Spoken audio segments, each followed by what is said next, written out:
Everybody, welcome into Flag for Discussion, episode 37 for Thursday, October 3rd. My name is Farbod Merkazi, here today, as always, with Jace Hatfield. This is our Week 9 preview show. Wow, the college football season's just flying by.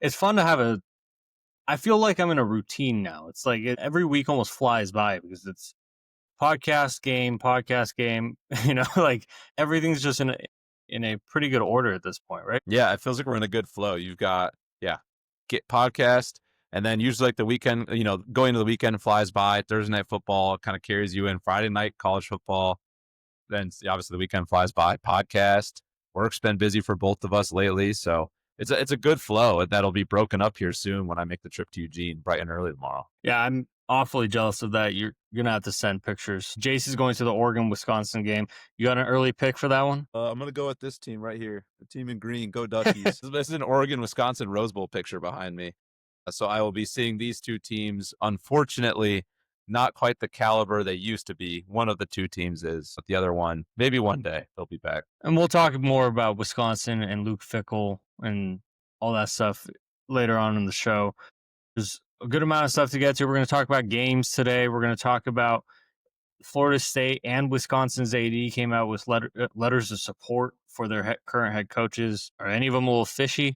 I don't know. I think we'll get into that. We have our picks, shot in the bark. We're going to talk about Ole Miss, Oklahoma. There's just a ton going on. And this thing never stops. This machine that is college football never stops. The only thing that I have to point out before I start, Jace, is we both got the memo of the black Nike top with the swoosh, just one swoosh on there. I know yours isn't showing, but we're in uniform today. We're ready to go. Feel free to sponsor us, Nike, if you're listening somehow. Feel free. Hey, we'll even wear the gear for free. If you just want to send it, we'll rep. I rep most days anyways, but if they would like us to wear the gear, we will wear the gear.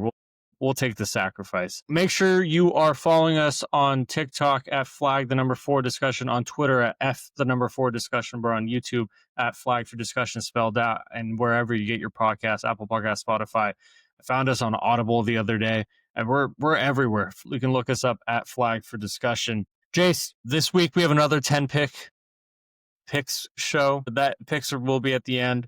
Shots in the bark will be here. I'm in the lead in both of them. Why don't you give everyone a quick breakdown of everything? All right. Shot in the bark. You had a big 3-pointer last week. Rhett Lashley and the Mustangs got a big win against Clemson. So that brings you up to 7 points. USF gave you 3 points earlier, and Michigan State gave you 1, rounding you up to 7 in the lead. I'm at 5 points still. I had a hot start to the year, and I've been real cold. I had Toledo for a point, UAB for a point. Stanford gave me 3 early in the season. I haven't had a single hit since then. I was able to take advantage of the early season lines when I liked them, and now the books just have me in a blender. So I need to figure something out. We'll see what I got in the bag this week. And then for parlays, we are 1 for 8. So we've had a rough stretch. We've had a rough go.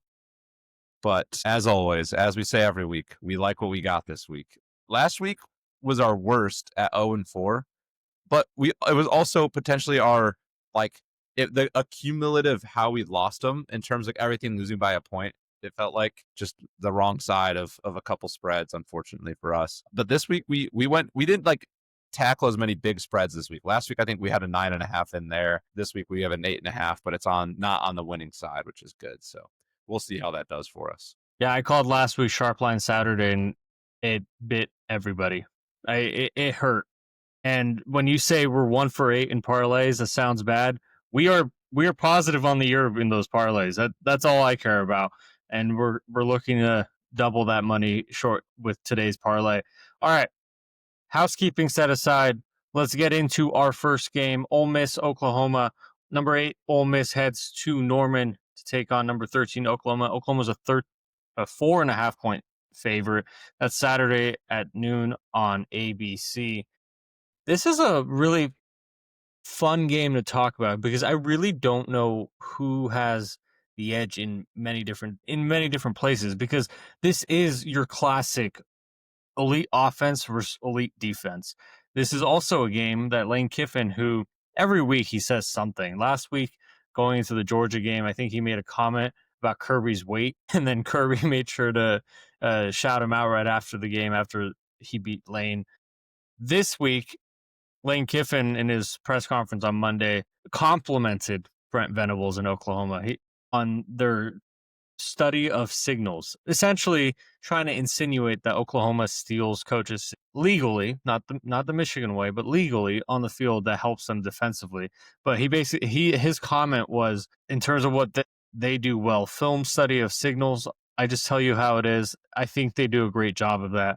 If you study people really well and then you have enough confidence as a coach to go after those, that's what Venables does. So basically, as I said, he's saying that Brent Venables and Oklahoma steal their offensive opponent's signals, and that's one of the reasons their defense is really good. Where do we lie on this game? I think it could go either way. Yeah, I think this game's going to be incredibly tight. Matchup I'm most excited about is the Oklahoma defense versus Trinidad. Last week, we talked about this on a recap pod. It felt like Trinidad played 2+ quarters of hero ball against Georgia. I should say Ole Miss, because I don't think it was like him forcing that. I think that was just the kind of offense they got into. You didn't see a lot of rushing the ball in the second half. I guess he didn't run. Only had 1 carry, as we said, in the final 3 drives of that game.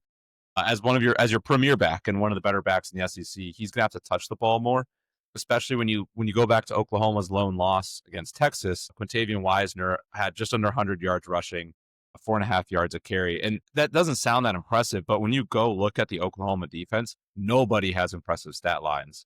That's probably the most the Texas stat line offense you could find. Yeah, yeah. So the fact that he's doing that in the Texas offense is impressive.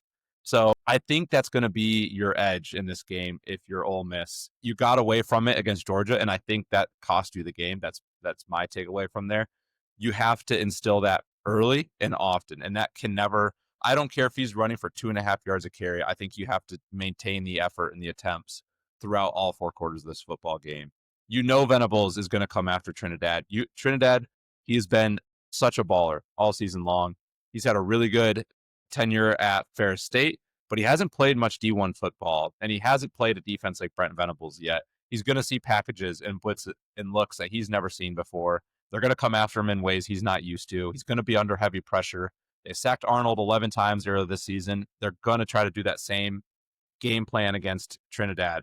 Can they run the ball? And then obviously the obvious answer out of that too is, how is he going to respond to that? Is he going to be ready to go? Is this going to be too much for him? This will be a really good test for Trinidad to find out where he stands, and also as a country, NFL scouts too. Where does this kid stand in terms of playing football in the SEC? This will be a really good test for him in that regard. On the Oklahoma side, you got John Mateer, who came back from injury early. I think it was early. I'm not a doctor. I think he came back way too early. I think his performance in Oklahoma's offensive performance against Texas in that loss was much due to a kid coming back probably slightly rusty and not fully healthy in his hand, and making some throws, go errant, making some throws that he probably wouldn't have. And Oklahoma's biggest bugaboo all year is they haven't had an offense outside of John Mateer all season. They can't get a run game going. They need John Mateer hero ball if they want to win big games. This is, for me, the bigger key in this game is if Oklahoma can somehow put together an offense outside of Mateer, they are in a really good spot, because I went into the season believing wholeheartedly in the Oklahoma team, because I knew how good that defense was. And I knew last year, we kept talking about it, if only Oklahoma had an offense, because they could be really damn good. The defense carried over. The defense traveled. It's just now you give him John Mateer, who was in Heisman talks at the beginning of the year and probably could work his way back in there, and alongside Oklahoma's offense, that might just be a suffocating feeling if you're Ole Miss. Now, the only thing I don't know is Ole Miss's offense against a really good offensive coach. Kirby Smart, for whatever reason, people have forgotten that he's an elite the defensive coach. Ole Miss and Lane Kiffin ate him alive in the first 3 quarters of the game last week. That's what we kept saying in our recap show. That game was way too easy at the beginning for Ole Miss. It was methodical, but they got the completions they wanted. They ran the ball the way they wanted. And then eventually they got away from their game plan or something shifted and maybe they got tight and it changed. The question now is I guess Trinidad's not young in terms of college football quarterback, but a young FBS Division One quarterback especially in the SEC going up against a Brent Venables defense. How's that going to shape out? The other factor, and I'll give you the mic after this. This is not a must win for Ole Miss, even though they have a conference loss. This is a must win for Oklahoma because of the teams they have coming up on their schedule. That almost makes me. I think Oklahoma's coming into this in more of a desperation mood. I'm trying to pull up Oklahoma's schedule as we speak. I got you on it. But they go at Tennessee, at Alabama, Mizzou, and then LSU at home. Those are the next 4 games after this Ole Miss game. So those games, you can almost guarantee at least one more loss. Ole Miss already has one conference loss. Oklahoma has one to Texas. They can't afford to lose this game before going into the gauntlet that they have left. That desperation mode comes in it for me too. I agree. When I was looking at Ole Miss earlier this year, stats, schedule, how they performed in games, like LSU and Washington State are more air raid, throw the football style offenses. And the Ole Miss defense played pretty well in those games. They walked away with wins in both of them. Against LSU, they only gave up 19, and against Washington State, they only gave up 21. Not that those offenses are comparable to Oklahoma's or that they're going to light the world up, but it's similar styles, and Ole Miss played much better. But when you look at Ole Miss against teams that like to run the football, they gave up 35 points to Arkansas. They gave up 43 against Georgia. So teams that prove to be able to throw and run the ball, when Ole Miss has to try and play, when Ole Miss can't just play one style of defense, and they actually are forced to go into different coverages, and actually their DBs are forced to come down and make plays in the run game, they have really struggled this season. I think Oklahoma, they haven't run the ball well, but if Oklahoma wants to win this game, they're going to have to get more of a run game that's not John Mateer. Like I said, Ole Miss's secondaries, they're pretty opportunistic. They force turnovers. They're good in the pass game. But if you let them play you in the pass, they're going to make those turnovers. But if you can force the safeties down low, you can force their DBs to try and make tackles. There's a game script. Arkansas didn't beat them, but they put up 35. Georgia did beat them, putting up 43. It's doable, but you have to be willing to do it. And I think Oklahoma, with John Mateer being hurt, that might almost aid them to not lean on his hand so much. But it also means you can't run him. And to your point earlier, I wanted to say I agree with you. I do think he was rushed back a little bit, and he looked the part against Texas. They're going to need him. They're going to need him against Ole Miss and not running the football. So it'll be interesting to see how Oklahoma comes out. They haven't really proven a consistent run game. We haven't even seen what that looks like. There's not a game. If you go back and watch tape or look at the box score, there's not even a game where they consistently run the ball with 1 or 2 backs. So it'll be interesting to see what happens. I think it further highlights the point that there's no elite team in college football this year. Everyone has a flaw. Georgia, we saw last week, they can score the ball on most teams.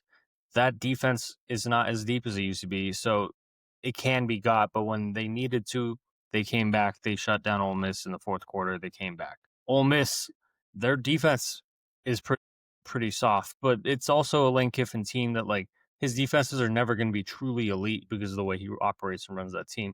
But they're more so they're balanced. Oklahoma can't run the ball. Texas can't run the ball. They're teams that are seeking balance. They're often the best teams against Ole Miss, as you mentioned. I don't know if Oklahoma is going to be able to do that because, like you said, we just haven't seen it. At this point, we're heading to week 9. It's no longer where's ascension mode. This might be who they are, and that's fine. But you go out and you get John Mateer, you go out and you get Ben Arbuckle, and Ben Arbuckle wasn't ever going to have a really great running game, but it was always going to have some aspects of setting up the pass with the run. And they brought in Jaden Ott from Cal. I don't think he's really been anywhere. So that's the curious part for me is which team's flaws show up less. It's also a massive key and last point I'll make on this game. Does Oklahoma's defense turn into the suffocating, explosive defense that it was on Ole Miss? And not on Ole Miss, on Auburn. And that's not saying that they're going to sack Trinidad 10 times like Jackson Arnold. I think Trinidad has probably better pocket presence, and he can get out of the pocket and make better decisions. But let's say Oklahoma goes in there, they score a touchdown or a field goal right away. And then their defense gets a stop, another field goal, touchdown. It's 10-0 with like 7 minutes left in the second quarter. It's first quarter. We haven't seen it yet, so I don't want to say it's going to show up for Trinidad. But if he gets in his head a little bit, the defense is everywhere, the coverage is good, and the pocket's collapsing on him, that's when mistakes can happen. That's when he can run out of the ball, run out of the pocket, run straight into somebody. But that's when he can run out, try to stick into the pocket, get sacked, or an interception because he's working too fast in his brain. That's my question there, because the other side of it is a Trinidad Chambliss who comes in calm, cool, and collected as he was last week on the road, and he's making every read that he needs to. He can get out of the pocket and extend drives, extend plays when he needs to.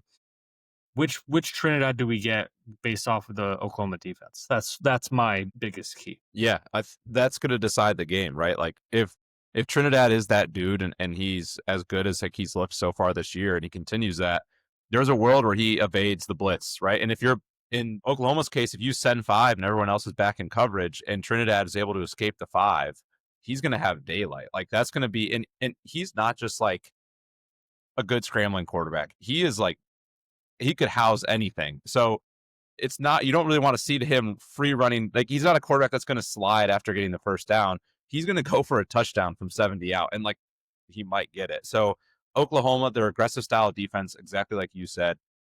Do they get home? Do they force bad throws? Do they get strip sacks? Do they just negative plays? Or is Trinidad slippery? Is he going to get out of it? And if he does, then that's when he gets really dangerous, as we've seen so far this year. I think the Ole Miss Oklahoma matchup, when Ole Miss on defense, Oklahoma on offense, that's pretty straightforward. That's just going to come down to, can Oklahoma figure out a run scheme? And if so, how much will they stick to it? Obviously, I think the Trinidad question is a much more up in the air, depending on your take on Trinidad or on Venables' defense, is probably what's going to sway the game either way. We won't give our picks now because we have this one in one of our 10 picks, as you can probably imagine, is this one. So we won't say anything about this game, but we will move on to our next one here. We have number 11 BYU at Iowa State. Iowa State 2.5-point favorites. This one Saturday, 3:30 Eastern on Fox. Barboat, I'll give the mic over to you. Where do you see this game going? To be honest, this was a Logan Shank special, and I think you need to explain everything he thinks, but the BYU is 11th in the country according to the AP poll, and Iowa State's a 2.5-point favorite. I think that is where my confusion starts, and it doesn't end there. Iowa State has shown us so many flashes all season, and the last couple, coming off of a bye, hopefully some things have been fixed. I think they've lost 2 in a row, right? And Rocco Becht hasn't been very good. Matt Campbell, everything that you and I used to hype up Matt Campbell over the last 7-8 weeks, it hasn't shown up in their last 2 games. The game scripts have been bad. They've been poor in the red zone. Rocco Becht hasn't been good, and we were extremely high on Rocco. And not that he can't reascend, because I fully expect him to, but it's been disappointing, and maybe that's just the case of this being a Big 12 game, and the Big 12 is just naturally like this every season. But I'm going to let you explain the wild facts that we found out right before the show.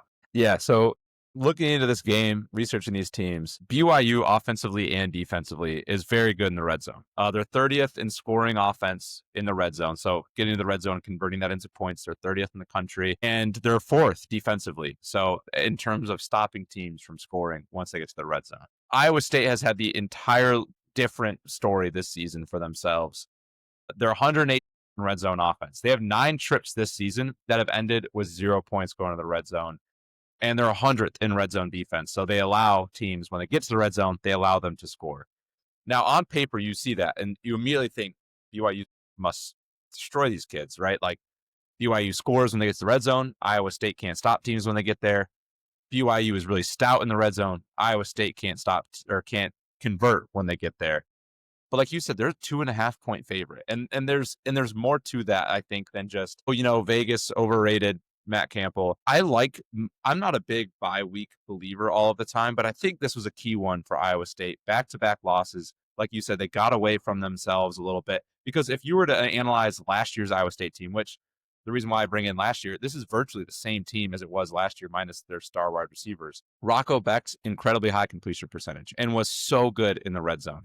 When he needed to use his legs, he always got a first down. He was kind of like a Big 12 Haynes King. I know we have a lot of Haynes King lovers here, including us too. He always got you that first down. He always made a play when you needed him to. They had a really good 1-2 punch with Sama and Hansen at running back. They still have those guys. They still have Beck. They just haven't converted. I think not having a kicking game has been, you can see it wear on them. I would like to think a coach like Matt Campbell, out of a bye week, back-to-back losses, is going to have some sort of mindset or game plan in the red zone here. It's a home game. I think a much-needed one for them. BYU has been Sataki, as we talked about in our program before the year started, is one of the more underrated coaches in the country. But this is going to be a difficult task for them. Going to play in Iowa State, it's going to be a little bit colder this time of year.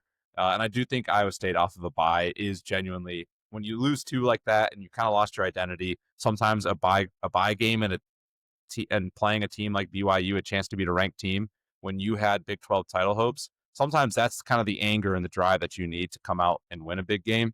We'll see if they can do it, because as of right now, they haven't pulled out those big games late. As of late, so they've done it earlier in the season. But that red zone stat is just unbelievable, the difference between these two teams. It's ridiculous. You told me that right before we recorded, and I said there's no way that's true.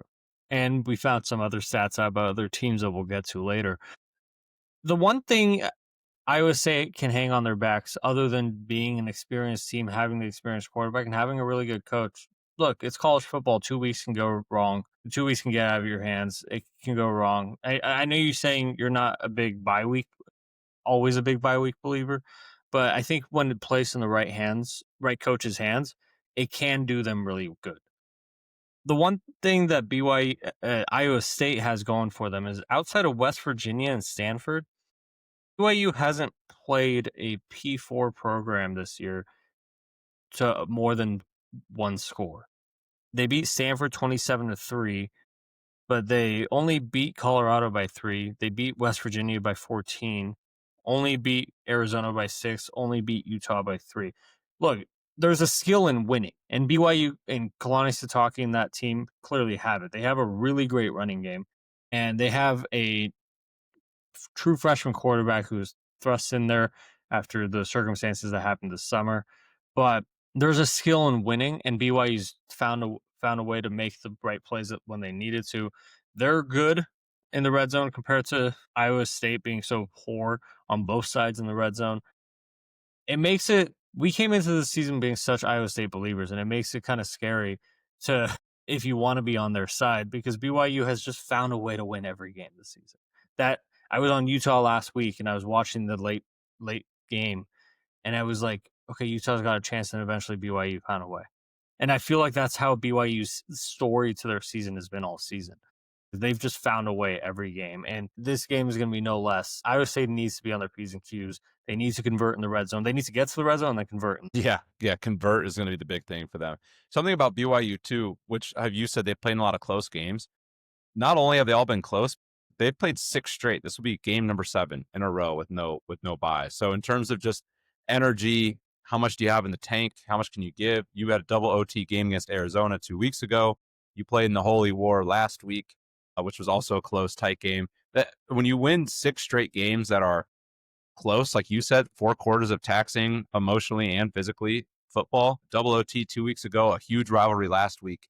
That's a lot of just physical and mental and emotional toll that takes on you playing that much football in a row. We've seen it. We saw it with the Ducks last year when they had to play 8 straight. That 8th game, they looked like a shell of themselves. It's a real toll. And so with BYU, you wonder if part of that 2.5 spread in Iowa State's favor is Vegas, at least in some fashion, thinking, yeah, this BYU can't have much left in the tank.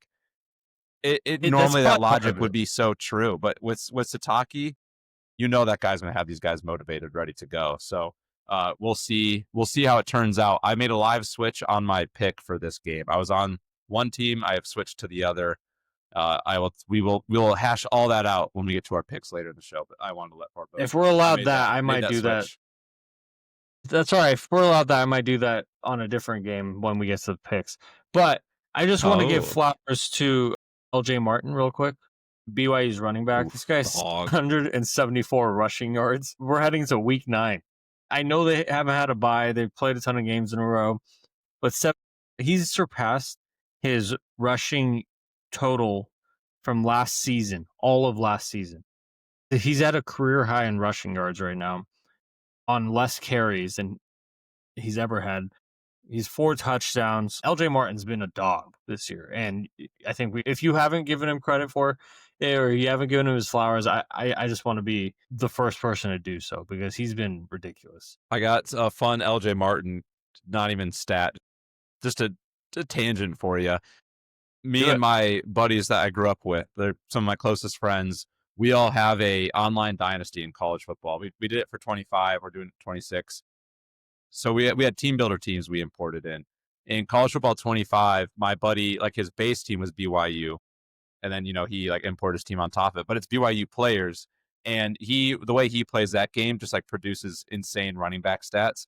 LJ Martin is like the greatest college football player in the history of college football by the widest margin. Like he's putting up 3-4K yard seasons on the ground, like 40 plus touchdowns. When he would play the CPU, he would just LJ Martin. You'd see the stats in the Heisman race, and it would be LJ Martin, 27 carries, 493 yards, and 12 touchdowns. It was just beat down with LJ Martin. So we've always loved him because of that, and that buddy still kind of roots for LJ Martin. And he's a real dog. I can't imagine. By the way, that's awesome. But I can't still figure out how to give my running backs like 20 plus carries without them getting hurt or tired by like week 2. Do you have any tips on that? Or maybe we should I'll ask my buddy. In 26, no. The wear and tear. I was Kansas State in 26 as my base team, and Dylan Edwards was the greatest player for 6 snaps. And then, if I don't run out of bounds with him, he's done. Done for at least 2 weeks. That game is just, they broke wear and tear. Terrible. Yeah, it's awful. I feel like an offensive lineman gets hurt every play. Okay, yeah, right? Every play. We got to move on. We can't get started. Yeah, the injury timeouts, you're trying to run the clock out at the game. Right. Let's go to Tiger Stadium. Number 3, Texas A&M is a 2.5-point favorite against the LSU Tigers. That's the Saturday night game on ABC 7:30. I've seen, doing research for this game, people have been split on it. And for me, I still can't come around to support, like backing Brian Kelly or LSU after just seeing like how bad their offense is and how one-dimensional their offense is. They have Garrett Nussmeier. He's been great. I mean, he's been fine. But they rely way too much on him. They don't have anything else outside of that. And Josh Pate said it on his show, and LSU's made all the right hires that they've had over the last several years in terms of coordinators, assistant coaches, except their offensive coordinator. That offensive coordinator was made by Brian Kelly, and I don't think he wants to admit it yet. But ironically, I think this game will directly impact if Brian Kelly's the head coach at LSU next year. I think if they lose this game at home, then conversations will be beginning. Because I still would find it shocking if Brian Kelly is not the head coach at LSU with how much money they would owe him. But this is year 4. For what it's worth, I know it's a lofty expectation to meet, but every head coach since Nick Saban, the last 4 head coaches at LSU have won a national title by year 4 at LSU. That's Ed O, that's Les Miles, Nick Saban, probably missing one in there. But regardless, Brian Kelly is in year 4 and he's still not doing it. And his team has so far wasted a Heisman contending season by Jaden Daniels. And his team has wasted a heavy investment into their defensive coordinator and defensive staff and bringing Garrett Nussmeier back. And it's been wasted so far. Granted, they are fully in the mix for the playoff. So I struggle to say wasted at this point. But that, I know we're talking about the game. I just have to point out, like, if they lose this game or lose this game poorly, their conversations will be starting in Baton Rouge about Brian Kelly's future immediately Sunday morning. And that, I don't think, was an expectation anyone had heading into the season. Yeah, this game. I know we're breaking down games, but you and I both enjoy talking implications more than and potentials. Yeah, it's our bread butter. And this game to me is way more fun to talk about the implications of this game. You have Mike Elko, who's completely turning around Texas A&M. I'm sure there are a million LSU boosters who are just peeved because that's probably a coach that they had thrown in the hat a couple years ago when they were hiring Brian Kelly. I have to imagine LSU has the money to can Brian Kelly because after this week they play at Alabama and they're gonna lose that game. Like they're gonna lose that football game. If you lose this game too, you're gonna walk out of Tuscaloosa 5-4. You're gonna go to the gate to scan your ticket, and they're not gonna let you on the plane because your ticket's not gonna scan, kind of thing. Like the Jamal Adams at the Jets facility kind of thing to Brian Kelly. And yeah, it's a lot of money, but if there's a school that has the money and the care to cough that up, it's probably LSU. It's As for the $52 game, million. I think they could stomach that. It's LSU. As for the game, we'll at least give a little bit of a breakdown here. Texas A&M, similar to Ole Miss, like if you go through the games where they've struggled defensively, which has happened a good amount, Arkansas, again, being one of those teams, Texas A&M is vulnerable to the run. Last week against Arkansas, they gave up 268 on the ground. Arkansas averaged 8.5 yards per carry. Similar to Ole Miss, if you're going to beat this team, you have to be able to run the ball. Unfortunately for LSU, I almost want to say they don't try more than they can't. Last week, Caden Durham against Vanderbilt had 7 carries for 59 yards. What is that? About 8.5 yards a carry, too. I mean, there was a few times when I was watching that game, Caden Durham would break off a 12, 13-yard run, even just like a 6, 7-yard run on first down. It was unbelievable to me how he would have a good run, and then they wouldn't give him the football for 3 more drives. And then he'd get his second carry of the game midway through the second quarter, and he'd break off a 51-yarder. And then he didn't touch the football again till the third quarter. And so what are you doing? Like clearly this kid's good. Clearly it's working. You can't run the football once and then think, oh, I don't need to run it for another quarter. Texas A&M is going to eat you alive doing that. Notre Dame, when they hung a lot of points on Texas A&M, they ran all over them. Arkansas almost beat them last week. They ran all over them. LSU is going to have to completely flip the script. And not unfortunately, I guess we're not LSU fans, but I don't think Brian Kelly has what it takes to say, my offense isn't working. I'm not going to use Nussmeier, and I'm going to run the football, and we're going to run it 30 times. I don't think he's the kind of coach to do that, and I think to his detriment, that's going to be why they lose this football game. I think they're going to have success running. I bet Caden Durham's stat line is 9 carries for 73 yards and a touchdown, but it should be 27 carries for 196 yards and 3 touchdowns. I don't think LSU. I think it'll work, but I don't think they'll stick to it enough to hang with Texas A&M. Because if I had to ask you, do you want Nussmeier and LSU receivers, or do you want Marcel Reed and the Texas A&M receivers right now? I assume you're going to take the Aggies. So Can LSU run the football on them? I don't think you want to get in a shootout with Craver and Conception and Marcel Reed. I don't think you do. Texas A&M has shown us that they can beat teams in multiple ways. You want to come in there, it's a shootout, we can go beat you. It might be closer than we want it to be. It's 45-42 against Arkansas. It's a dogfight, 16-10 against Auburn. Whatever it is, that's how good Mike Elko has built that culture and that system to be. That's how good Colin Klein, their offensive coordinator, is in building a system around Marcel Reed and those receivers to put up points and keep Texas A&M competitive in games and to win games. To your point, LSU is 116th in the country in rush yards per game. That's just flat out not good enough. This was a problem last season. That's a reason that it's not good enough. Like last season, if it was a problem, yes, you're going to the offseason to fix it. You lose an offensive lineman to the draft. You lose multiple offensive linemen to the draft. Sure, you're the head coach at LSU. You need to be bringing in the offensive linemen, the running backs that can do it. And Caden Durham is a good running back. We've seen him have great success. And if LSU is going to win this game, they need to be what we know historically LSU is, like punch them in the mouth and make plays over the top. Like you have to be able to do both, and there's just not enough balance. And I bring back Josh Pate again because he mentioned on his show that like Joe Sloan's the offensive coordinator at LSU. When they brought in their defensive coordinator and the defensive staff, that was a hire from the AD, basically, or athletic department saying, like, you got to go make better hires for these guys because your defense is so bad. They did it. Joe Sloan was his hire. And I think that's why I don't know if he wants to save the guy's feelings, but Brian Kelly's too smart to not recognize that there's something wrong. And I think one of the reasons you and I take so much liberty in I think he's a smart coach. I think ego gets in the way. Like one of the reasons you and I take so much liberty and almost like being extremely negative on Brian Kelly is that remember like 3 weeks ago when he screamed at a reporter after a win because he asked about why your run game is broken? And then it's just been broken. Like Brian Kelly has been in football long enough to understand what a good run game looks like and a bad run game.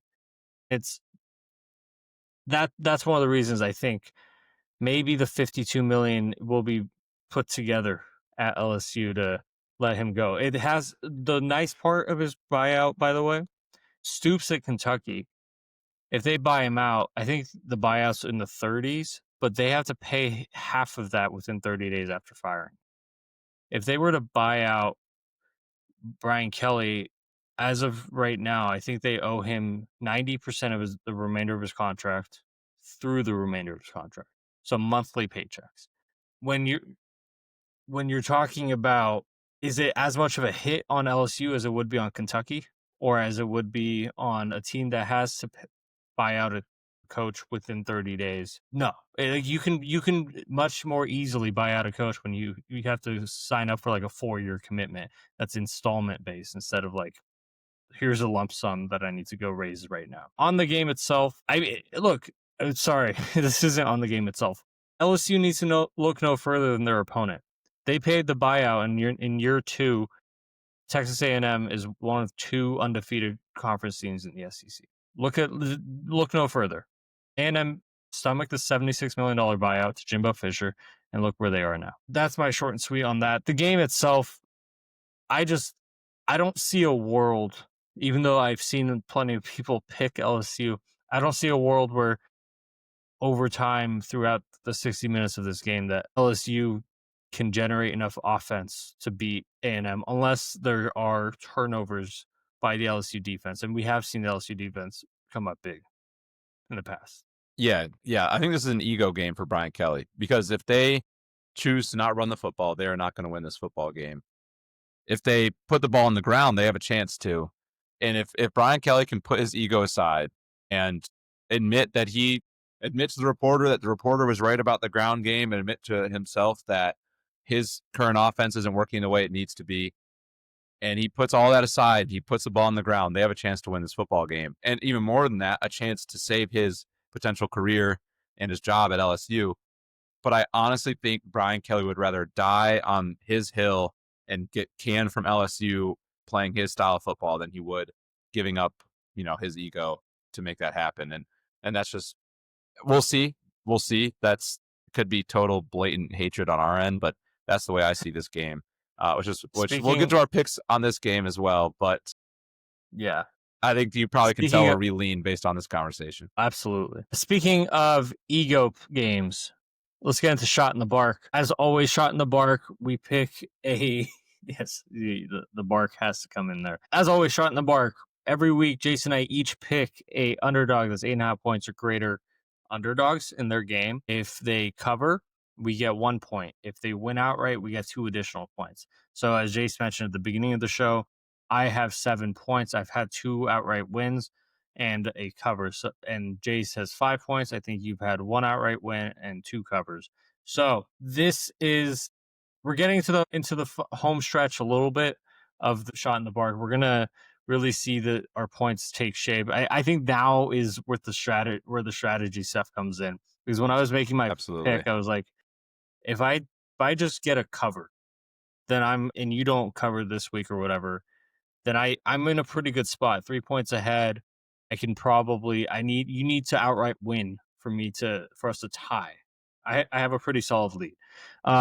What's your Shot in the Bark? I am going to take a pick I don't think a lot of people are on. I'm going to take the Tar Heels to take down Virginia at home, plus 10.5. Where this one comes from is the ACC feels like it's going too smoothly at the top. Like you have Georgia Tech and Virginia 100%. Who feel like they're kind of in a driver's seat. They both have pretty favorable remaining ACC schedules, especially Virginia.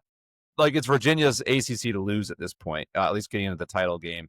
North Carolina, and everything's going well. They keep winning all these games, like crazy overtimes and heroics. They have been down in every single fourth quarter this year. They have come back and won in almost all of them. UNC is on the opposite, where they can't seem to win a close game. Last week they had Cal beat. They fumbled it on the goal line. Bill Belichick and his girlfriend have been in the news recently for a lot of negative things. At some point, Bill Belichick and UNC, I feel like, is due for a big win that nobody expects, and we're all finally there. And I think everyone felt that. And now that everybody's hopped off the UNC train, and now that everybody's kind of like, oh, Virginia, this just feels like ACC chaos kind of game for me. This is total like vibe storyline in terms of game breakdown. Bill Belichick's NFL style defense is getting better each week. Offenses are struggling more and more. I do think Virginia's offense and Chandler Morris, I don't know if Tony Elliott's going to have them ready to go against a Bill Belichick defense that it looks like the UNC players are starting to kind of figure it out a little bit more. So we'll see how this goes, but bring me home, Bill. This is the first of your picks that I just have to say you're extremely brave. Look, it could very well happen. You just need to lose by 10 because of that hook. That's great. I can't support a Bill Belichick team this year. I think everyone's trying to destroy him because of the comments he made taking that job, basically saying he's bringing the NFL in. This is the 33rd NFL team, just trying to make it seem like, oh, I'm this brilliant guy. College is going to be easy. And I think college coaches are trying to be like, how easy is this? But I like the pick, kind of. I hope it happens for you. But I don't see it in my mind. My shot in the bark that I almost don't see in my mind, but I think it has to happen. UCLA plus 25. And no, let me restart that. Tim Skipper and Jerry Neuheisel's UCLA plus 25.5 at Indiana. Not Deshaun Foster's UCLA. Mind you, both of these teams, you know the stat I found today?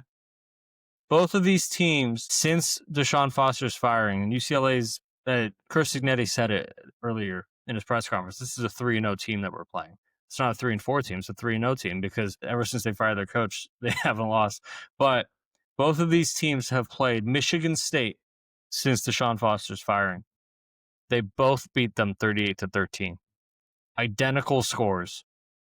Does that mean anything in terms of how good either team is? I think Indiana's clearly like they got the NFL guys, but the system, something's working for UCLA. 25.5 is a lot. If I can squeak out a 44-20 game, then I'll take it. But I don't know. That's just so many points that I think I got to take UCLA, make that my shot in the bark. Not going to get an outright win. I like that. But yeah, I like your odds to get a singular point there. That's a nice safe pick. I'm with you on the UCLA. I think they can cover 24.5. That's a lot of points. But Indiana does like to beat teams, for the most part, beat teams handedly when they can. Some teams will let up on the gas when they get up big. Indiana is not one of those teams, so that's the only fear I would have. I'll say this. I feel like, I know they beat Illinois 63-10. I feel like this season, it's been a little bit less of the blow everyone out game. And I think Kurt Signetti's Kurt Signetti said it in an interview, maybe it was with Joel Klatt last week, but he said, this is from him, I felt last year we had to prove ourselves more and we had to put up more points. I had to be a little bit more boisterous with the media. Now, they have the talent to beat UCLA 70-10. So, and they probably will keep their foot on the gas pedal to keep showing it, but that's where it really depends on how UCLA comes into that game for them to be able to cover. If UCLA is shot, then there's no bark there. Couple of things that happened this week I want to talk to you about that we weren't on the pod when they happened. 2 athletic directors came out on Monday in support of their head coaches. Wisconsin AD came out in support of Luke Fickell, and Florida State AD came out in support of Mike Norvell. Both of them have been having down years again. Norvell's not having as bad a year as last year, but they're 3-4. This is not the same Florida State that beat Alabama week 1. And there just seems something that's wrong there. Wisconsin can't do a single thing offensively. They've been shut out in 2 straight games. We went over their drive charts or their last 27 drives. It's horrendous. I have a question for you. I'm going to read you statements, and then we can talk about it. So here's Wisconsin's AD, Chris McIntosh. This is the letter he wrote his people, the Wisconsin fans. Dear Badger Nation, on Saturday at Camp Randall, I was honored to join my former Rose Bowl champion teammates and coaches on the field, blah, blah, blah. It is with those experiences along my love and deep respect for our university that I share in the disappointment with this football season to date. It has fallen well short of our standards. At Wisconsin, we do not shy away from setting lofty expectations for our teams, our coaches, and for myself. We embrace them and accept the responsibility of meeting those goals. While our coaches, staff, and student athletes continue to demonstrate the work ethic and values that represent UW football, the results simply are not where any of us want them to be. Coach Fickell sees the potential in what this team can be, as do I, and he shares the same disappointment and frustration. Our student athletes continue to stand and fight with character and pride as they battle through this moment of adversity, and they deserve all of our support. Now, I have to find the here's this is the most important part of the statement from Wisconsin's AD. While we still have a lot of football to play this season, with the support and significant involvement of Chancellor Mnuchin, athletics is committed to elevating the investment into our football program to position us to compete at the highest level. As a department, we must provide our coaches the tools necessary to succeed. That means more athletics funded investments into infrastructure, staffing, and most importantly, student athlete recruiting and retention. That's just telling me that they're not doing their job and they recognize it, right? That like they just set Luke Fickell up to fail. He's basically telling you right there, our investment into our football program isn't where it needs to be. And it's not Luke Fickell's fault that we're where we are right I kind of see it that way. I this almost feels more like not necessarily blaming the boosters, maybe blaming NIL, blaming the way college football's gone. Either way, I don't think this is the right way to go about the situation. I think you leave out the booster part. You probably leave out the we're not getting support financially that we need. I think that's something you probably say behind closed doors to your boosters. By saying it publicly, I almost feel like you're pinning Fickell against your boosters. And as the AD, you're kind of taking yourself out of the equation. And now you're like, because now the boosters are going to say, are you kidding me? We gave look all this money we donated, look all this money we've sent. That they're going to defend themselves. They're going to say Fickell's done nothing. Who do you go and get with this money? Nobody. This kid who's not good. This kid who's not good. This kid who's not producing. We didn't get this, and this, and we asked for that. He's just taking himself out of this and letting Fickell fight the boosters now, which is a death sentence for Fickell. It's also not a great way to motivate your boosters to give to your school. I thought it was kind of a cop-out answer that absolves the thing. It creates no drama right now. Like if you come out and Fickell's not doing his job, sure, it's a little bit dramatic in the moment and it's going to cause an uproar, but it might be more true and it might be a better reflection of what's going on, or it might help your program in the sense that boosters might say, yeah, that's right.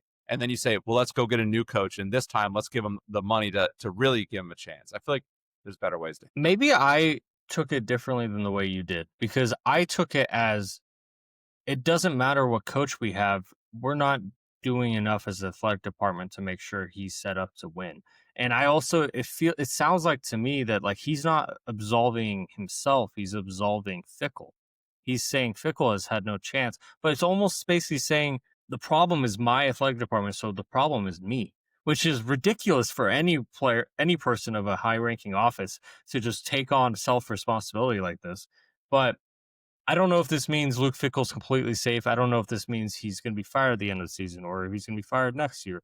But it sounds like to me that Luke Fickell is going to keep his job unless the AD is let go. And then we'll see how the team invests into players and team and whatnot, and how the team shapes out next season. And then that's where Luke Fickell's future will be at Wisconsin, I guess.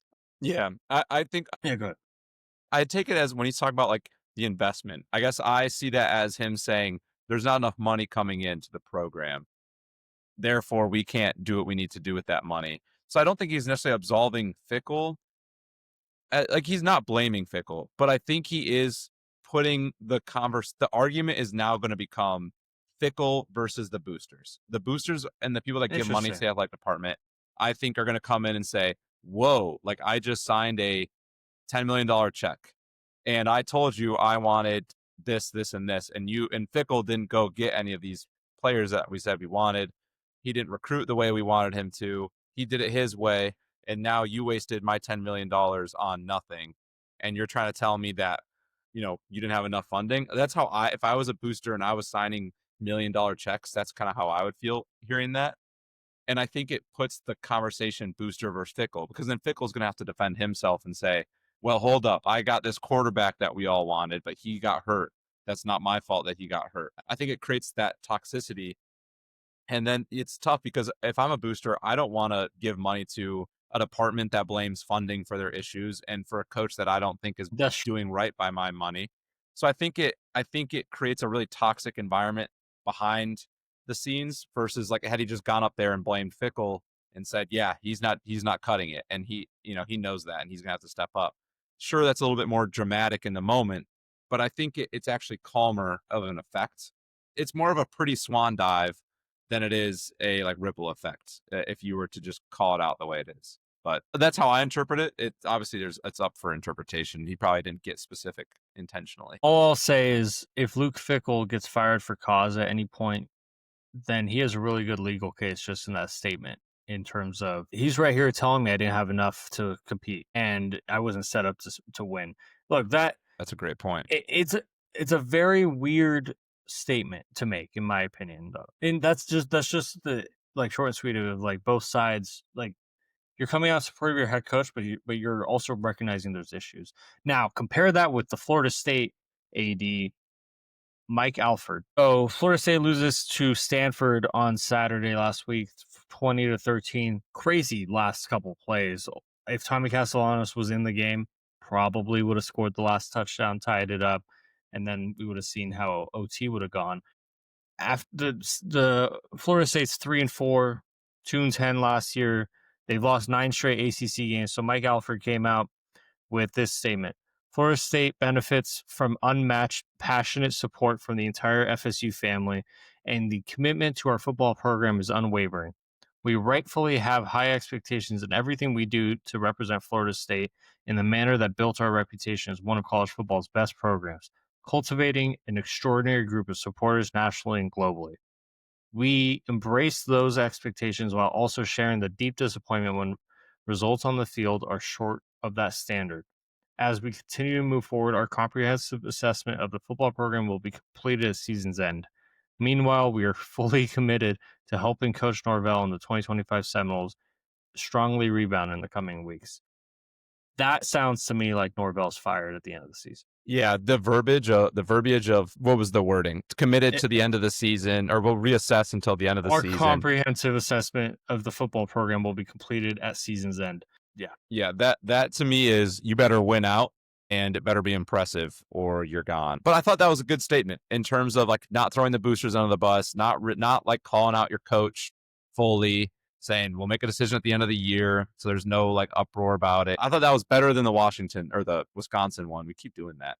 I thought that was better than the Wisconsin one, but still like if you're not going to fire him now, don't really make a statement. But make it internally or something. But I guess some I'm sure there's a lot more pressure that goes on to having to say stuff in front of the media and release media than there is that we know about.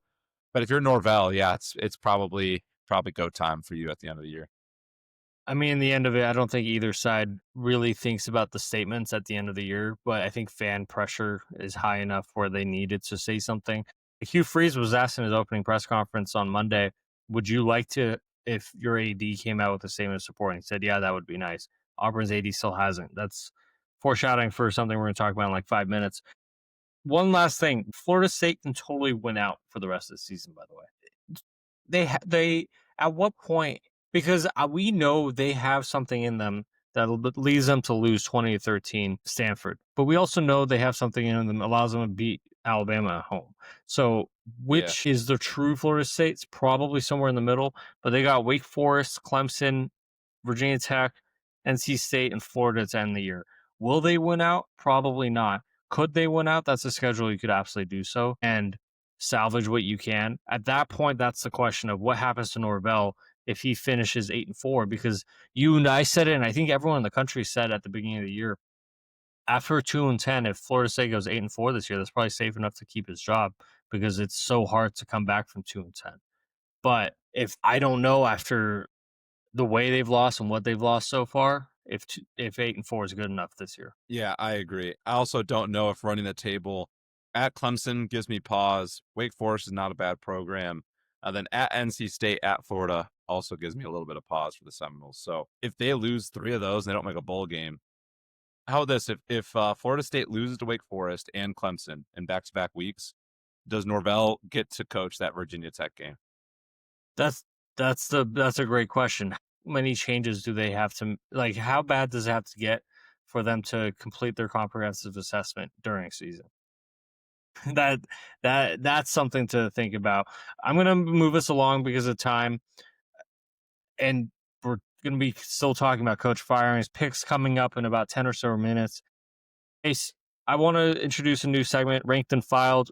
I want you to rank these coaches in order of hottest seat. And I think you told me before the show you have a system that you did this. So the 4 coaches are Auburn's Hugh Freeze, Florida State's Mike Norvell, LSU's Brian Kelly, and Michigan State's Jonathan Smith. I had to sneak in Michigan State for you. I like that. All right.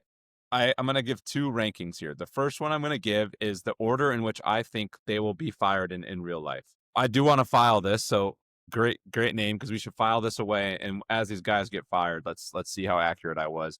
But then I'm going to give you a second list, which is if I am the ADs at these 4 schools, what's the decision I would make, like how quickly for each of these guys. All right. So here's what how I think it's going to happen in real life. I think it's going to go Hugh Freeze is the first one to go. Then I think it's going to be Mike Norvell right at the end of the season. Then I think it's going to be Brian Kelly. I think if it's not right at the end of the season, my guess is it's going to be because it's a lot of money, so they're going to have to go through some chains, figure it out. He'll get canned. Him and Norvell will probably be close, though. And then I think Jonathan Smith, he might have one more year they might give him. We'll see. But I think he would go the longest of these 4. His seat seems to be the least hot at the moment. Now, Just angry fans. okay, yeah, angry fans. It seems like that one more so. All right, real quick recap. So what I think is going to happen in real life, it's going to go Hugh Freeze, Mike Norvell, Brian Kelly, Jonathan Smith, that order. If I were the ADs and I had full control and I could do whatever I wanted with these coaches, it would go Brian Kelly, Mike Norvell, Jonathan Smith, Hugh Freeze would be my list if I could fire them in order. I think Hugh Freeze Jace is has the Hugh best... Freeze guy. Jace loves himself I don't know. Hugh Freeze. I don't know if I would. I don't know if I want to associate myself with Hugh Freeze in terms of morals and ethics and stuff. I think of these 4 coaches, Hugh Freeze is doing like Hugh Freeze gives him the most hope as a coach, and he's in I think the hardest spot. I think Auburn was in a pretty tough spot when he took it over. They have not been good for quite some time. People talk kind of like reminisce on the Nick Marshall days. Even that wasn't anything sexy, and we're almost 10 years removed from that now. I think with Hugh Freeze, there's hope that he can be a better coach. He's had success at multiple different stops at this point. Brian Kelly's all but gone. You guys know how we feel about Brian Kelly. I think he's not a good football coach. I think he's great at being good, not great, but he'll never win you a national championship. And when you're at a program like LSU, yeah, he's a politician. And when you're at a program like LSU, you have the money, the resources, you have everything instilled to win national championships there. He'll never win you one. I would cut him loose tomorrow. Mike Norvell, unfortunately, similar. I think Florida State is a program that has enough to be elite and be on the top of the game. I think Mike Norvell is just, I really like him as a person, as a coach. I don't really have anything. I think he's a great coach. Just the results aren't there, and Florida State's a good enough program where I don't think you have to put up with bad results. That leaves me with Jonathan Smith. Also took over a program that was in a really bad spot. They had a decimated roster. They hadn't been good in a little while. I think with Jonathan Smith, it's restless fans because Michigan State, a lot of their fans has tasted success. They know what it was like to be successful under D'Antonio for 10, 20 years. They even had a little bit of it with Mel Tucker, the Big Ten version of Hugh Freeze, maybe. And then Jonathan Smith just took over a terrible team. And I think fans want success faster than they realize that the roster and the team is built for. With that said, they are so hard to watch. It is like watching paint dry. I would think I'd rather have someone drive a nail through my eye. The offense is just dead and lifeless. The play calling is beyond idiotic. They have good talent they don't use, and they have bad talent they overuse. They won't make the QB switch that they need to make. I think Jonathan Smith should go, but I think he hasn't done. He's not like Norvell and Kelly where they're doing less with more. He's doing less with less. So that's why he gets a break. I think Mike Norvell, just to respond to each of those, I think Mike Norvell is an excellent football coach. He hasn't forgotten how to coach. He took over a harder situation at Florida State, but rebuilt it. But he just got married to the transfer portal rebuilding scheme. Anyone taking over at Florida State, they're not going to have a good foundation to build off of because high school recruiting just hasn't been a priority for them in years. I think Mike Norvell, if he wants to, within a year or two, will get a job. I think maybe this offseason he'll get another job. He has also in his buyout a similar duty to mitigate as James Franklin. So realistically, if he gets another job or another interview, that'll help Florida State in their buyout. I think Brian Kelly, it's almost run its course there. And I still think he would get another job because I think his name is respected around athletic directors around the country. Like the thing is, all these coaches here, if maybe Hugh Freeze wouldn't want a job, maybe he will. I think Hugh Freeze is the coach that if he had this Auburn team 12 years ago, he would get 2 more years to rebuild the program. I think where we are in college football, where it's like 2 or 3 years and you got to show me something or else you're out, especially with the portal and NIL. And you're in the SEC, you're at Auburn where it's always been angsty.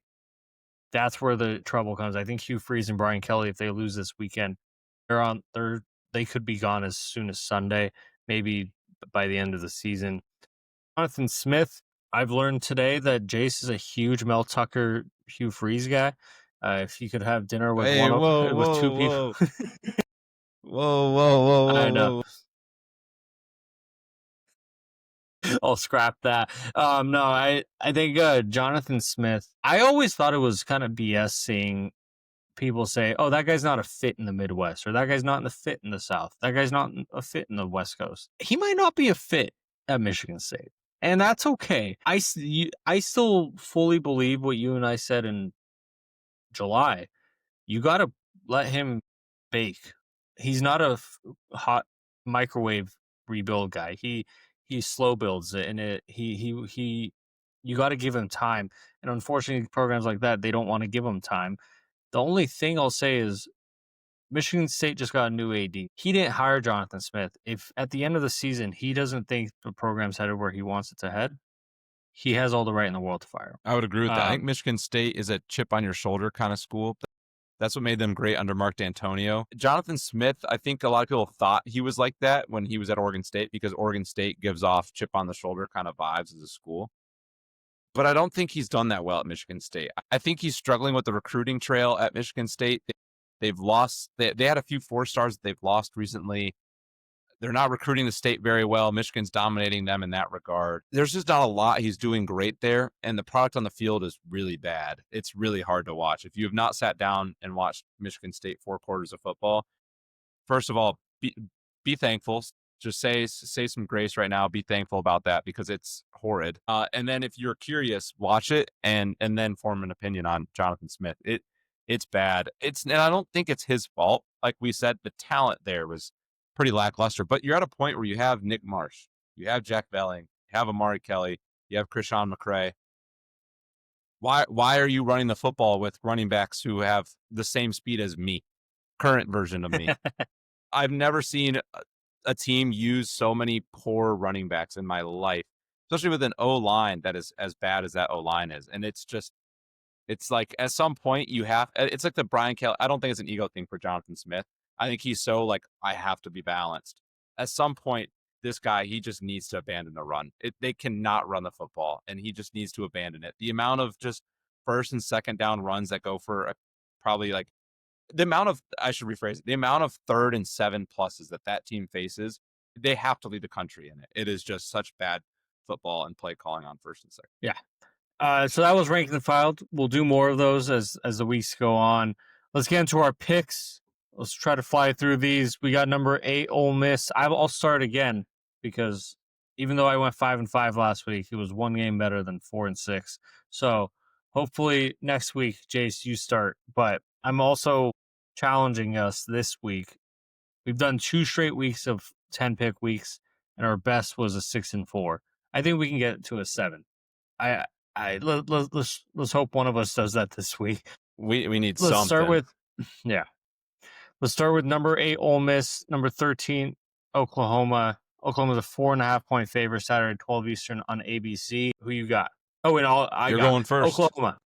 Yeah, I am muscle memory. also on I'm also on Oklahoma. I really want to take Ole Miss, but I could see it being like the game last week against Georgia where Ole Miss is in it. It's a close game, but a touchdown separates it, and that 4.5 becomes useless. I like that. Number 11, BYU going to Iowa State. Iowa State's a 2.5-point favorite Saturday, 3:30 Eastern on Fox. I got Iowa State. This was my live switch. I was on BYU. I was thinking about a little further. BYU being the underdog feels like Vegas is begging you to take it. I like the Iowa State out of a bye. I don't like that BYU is playing game number 7 straight. I switched to the Clones. I was really nervous, and I mentioned when we were talking about them taking Iowa State. But then when you told me that BYU's played 7 straight games, they haven't had a bye in a long time. They played double overtime 2 weeks ago. They had an emotional holy war game last week. And now they're going on the road. That's where I'll hang my hat. The third game, Texas A&M at LSU. A&M is a 2.5-point favorite. This is a theme now, I think, for us. I'm going to take A&M. Yeah, you already. Tamu, give me the Aggies. I don't believe in Brian Kelly yet. We faded Brian Kelly so far all year, and I think it's worked every game except the Clemson one. Except Clemson. Actually, yeah, we both probably picked Clemson at the beginning of the year. Next one, Auburn, Arkansas, Saturday, 12:45 Eastern on the SEC Network. This is where it'll get tricky. This is two coaches who are both coaching for their lives on Saturday in very different ways. Bobby Petrino, Arkansas, wants the head coaching job at Arkansas. If you can't believe that we're saying that in the year 2025, that's exactly what's going on. And then Hugh Freeze, we mentioned it. If he loses this game on Saturday, he's fired. I don't know what to make of this. I think Auburn's got better players. I think Auburn's got good coaches. Auburn's kind of just mastered the art of losing games in heartbreaking fashion this year. Arkansas's got worse players. Their head coach got fired this year. But ever since Bobby Petrino took it over, they took the number 3 team in the country to 3 points. They lost 45-42. They took Tennessee to 3 points, the number 17 team. They lost 34-31. Bobby Petrino wants this job, and he's trying to prove that he can coach this team. I'm taking Arkansas with the spread 1.5. I think this might be the end for Hugh Freeze. Yeah, I'm on Auburn. I think Hugh Freeze lives to see another day. I'm excited for this game. As you mentioned with both teams, they're addicted to losing. Like they'll find a way to hang in with a good team and they will lose. So it'll be very interesting to see what happens when two teams who love to lose play each other. That's probably why Vegas did 1.5. They're like, I have no idea what's going to happen at the end of this football game. Whatever mayhem ensues, but I'm going to go with Auburn. Give you one more, Hugh Freeze. Come on. Hey, it's our first game that we've differed on so far. Let's try to get another one. This next one, Northwestern at Nebraska. Nebraska is a 7-point favorite. This is Saturday noon Eastern on FS1. I got a fun stat for you I found on Twitter. Matt Rule and David Braun are both in year 3 at their respective schools, and they're both 17-15. And David Braun has one more Big Ten win than Matt Rule. So Matt Rule can tie him in Big Ten wins. I'm taking Northwestern to cover this game. I wouldn't be shocked if they won, but I think Nebraska is going to squeak out a win. I think 7 points is too much for me to eat with Nebraska. I just can't trust that number with Nebraska after the way they lost last week. And some of the comments they've made so far this week have been about like people trying to put on a show instead of playing a football game. Like it's been a little concerning for me. So I'm going to take Northwestern to cover the game. I don't know if I don't think they'll win it. Yeah, I am going with Nebraska. I feel like Nebraska's either they lose a close one or they win big. I'm going to go with the win big. I feel like last week with all the coaching changes and yeah, you said what they've been saying about show and not play. But it sounds like Matt Rule was very animated, like frustrated about the way people have been playing. And it sounds like there's going to be consequences finally at Nebraska program for guys who don't hustle every play. And I think that's going to bode well. I think that's going to light a fire under some of these guys' butts. And I think that's how you get that backup, 3-star linebacker, give them a chance and they ball out when you give them one. So I like it. I think Nebraska is also the more talented team in this game. Has had a solid year, but I think they might be playing with house money a little bit too much lately. I'm going to go Nebraska to give us a confident win here. I also think Matt Rule needs to prove himself if he wants that Penn State job. True. Number 15, Mizzou at number 10, Vandy. Vandy's a 2.5-point favorite this Saturday, 3:30 Eastern on ESPN. I'm gonna ride with Diego Pavia until I don't need to anymore. He covered 2.5 last week for us against LSU. I'm gonna predict that he does. I think Bo Pribula is a good quarterback. Both quarterbacks against power competition have taken a step down in overall performance, but that's kind of what you expect against SEC power competition. I think there's a chance Eli Drinkwitz is in coaching circles right now and conversations a little bit. But I also think Bo Pribula has 7 picks this year. He's been a little turnover prone on the road at Vanderbilt against Diego Pavia Magic. I'm going to take Diego Pavia and Vandy to cover. Yeah, I love the Vandy pick, and I'm picking this one to be different because I know we need a little bit more of them. So I'm going Mizzou. I do like Eli Drinkowitz. I think he's a phenomenal football coach. They lost a heartbreaker recently in what I think is going to be a very similar game to Alabama. I'm going to say that they learn from that and get a win here in this situation against Vandy. I also think Vandy's just been on such a high lately that unfortunately in college football, when you ride a high, the game has a way of humbling you. That could be a overlooked Missouri game. Missouri's a good football team too. Good defensive line. Probably one of the better defensive lines that Vandy has faced outside of Alabama. So I like. They both played Alabama very hard. They both played Alabama very toughly. This will be a tight game. I'll tell you that. Yeah, probably. Yeah. Number 23, Illinois at number unranked Washington. Washington's a 4.5-point favor. This is Saturday, 3:30 Eastern on Big Ten Network. I didn't mean to do that, by the way. That just happened, and then I stumbled. I did the number unranked. I think Washington is the right side in this game. I think that offense is in show me mode after putting up only 7 last week against Michigan. They did move the ball well last week. They just couldn't capitalize when they needed to, and Michigan's defense made every play. I think Washington's the right side. They're on the road. I mean, they're at home. Illinois has shown the ability to hang in with these teams at like USC. They're just not physical enough. They can run the ball down their throats a little bit. I just can't bring myself to pick Washington, so I'm going with Illinois to cover the 4.5. Also, that hook is a little bit much for me. Yeah, I respect it. My hot take for this game is regardless of who wins, it's going to be by like 14-28. I'm going to ride with Washington here. I don't know why. It feels like kind of what you said with the show me game with after how bad Damon Williams played at Michigan. And Jonah Coleman didn't play great in that game either. I feel like you're going to get a Washington team that's either going to be ramped up on offense and they're going to score 48, in which case I think they win pretty comfortably. Or you're going to see a Washington team that's back to earth. Jed Fish is his head's in the coaching circles, and Damon Williams is thinking about where he's going to play next year. Denzel Boston's thinking about the draft, and all of a sudden you get a really bad Washington performance with an angry Illinois team that then blows them out. Like, I don't know why. I feel this game's going to be a blowout. I don't know who's going to be on the right side of it. I'm going to take my emotions and play with them a little bit and go with the Huskies. Like I said, I think Washington's the right side. I just can't bring myself to pick them. All right, next game, Kansas State at Kansas. Kansas is strangely a 2.5-point favorite. Saturday, 12 Eastern on TNT, by the way. I think that's the first time we've said that for our games. I'm going to rock chalk it, baby.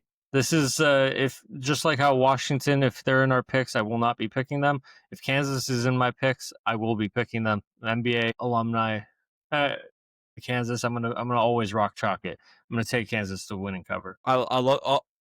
So note about this game, it has one of the most underrated like rivalry names, the Sunflower Showdown. People don't talk about that. It's a really cool name. The logo is cool too. Yeah, it's a good one. I'm gonna roll with Kansas State. I'm gonna rock with my boy Avery Johnson. Dylan Edwards, hopefully he's alive in this game, not like CFB 26. And I'm going to go with Kansas State. I think they get it done on the road. All right, moving to the next one. Alabama's a 12.5-point favorite at South Carolina. It feels like everyone is down in Columbia right now. There's just no positive vibes. Little Marcellus hasn't been great. Shane Beamer, I think everyone assumes he's going to stay at South Carolina, but with how bad the season's going, does he want to go and entertain the Virginia Tech job to take on the legacy of his dad there? Who knows? This game Saturday, 3:30 Eastern on ABC.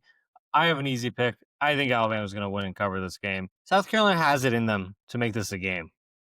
I think Alabama, unless they're exhausted and tired, you're concerned that what showed up against Florida State will show up again. That like it's a team that they should beat. The motor's not going to be hot.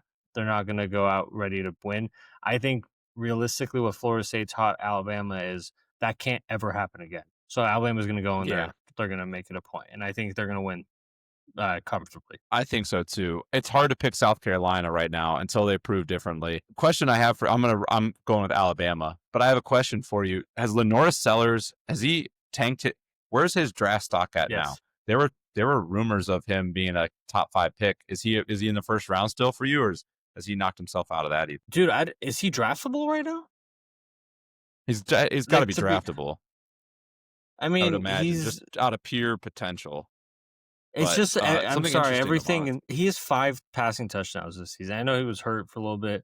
He's completely, I mean, look, he at his best can be really, really special. And that's why he was in my Heisman finalist going into the season. He just hasn't been special this year, and nothing has been special there. The run game hasn't been good. Dylan Stewart hasn't been good. What's his name? Nick Harbor hasn't been great. Yeah. Beamer hasn't been good. I come to Oregon. I mean, we tried, but I don't think he's tanked his draft stock fully. I wonder if he'll come back next year, but that's a question for another day.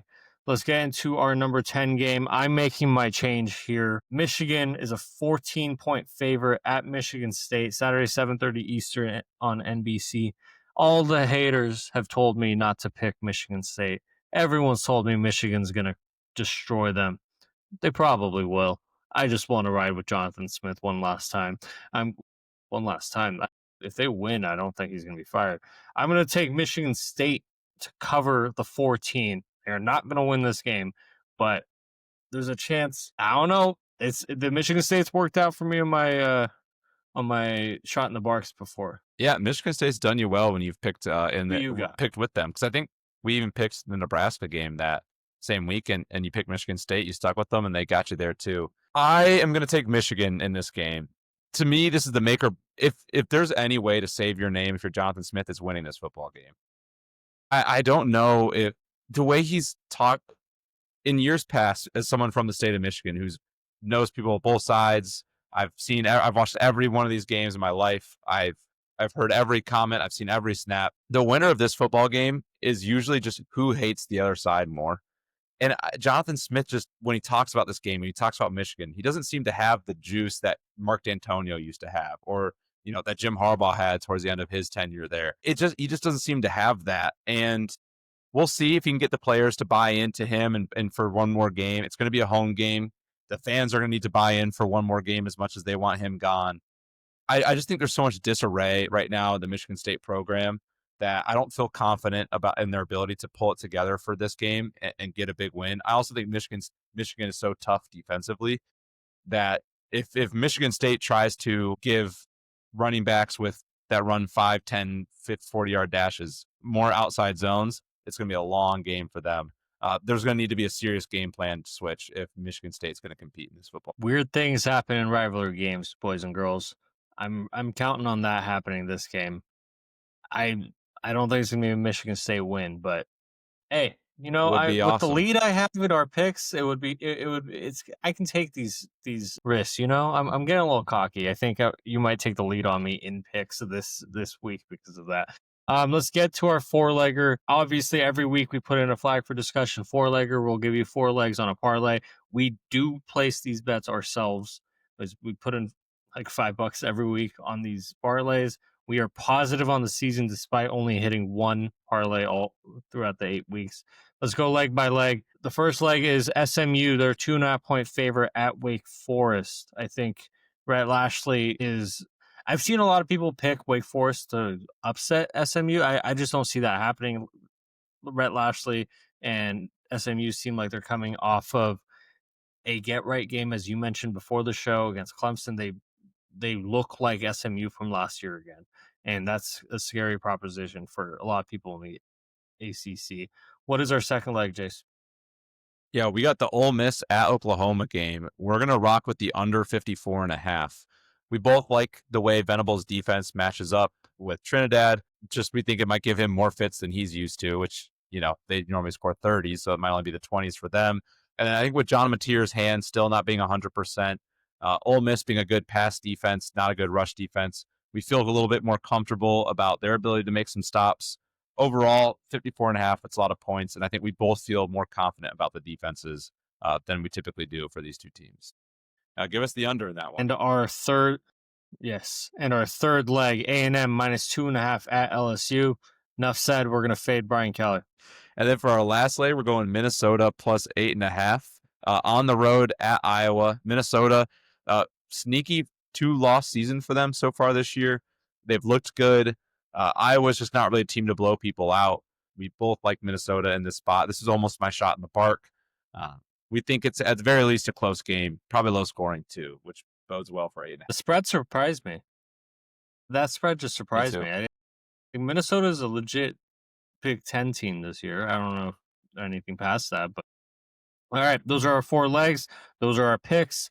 Those are our thoughts on our coaches' firings. Those are Jace's rankings. We have talked about enough today. It's an hour 27 in. Jace, you got anything else before your trip? No, I'm excited. Go Ducks. Go Ducks, baby. All right, on that note, if you like what you heard, make sure you're following us on TikTok at flag4 discussion, on Twitter at F4 discussion, on YouTube, spelled out flag for discussion, and wherever you get your podcasts, Apple Podcasts, Spotify, Audible, wherever you get your podcasts. I can't think of all the platforms at flag for discussion. We're in the home stretch. We can start talking about firings. We can talk about playoffs. We're talking about big games. At some point, we just randomly decide to add 5 games to our picks every week. This thing could not be more fun for me, and I'm just excited for the next one. Real quick housekeeping. I'm going to be doing a solo show on Sunday. Jace will be traveling back from his trip this weekend. We're going to have some fun, and I hope you have fun, Jace. Everyone send him best wishes. Let's get Oregon to cover this game. From myself, Farbod Merkazi, my lovely partner, Jace Hatfield, this has been Flagged for Discussion.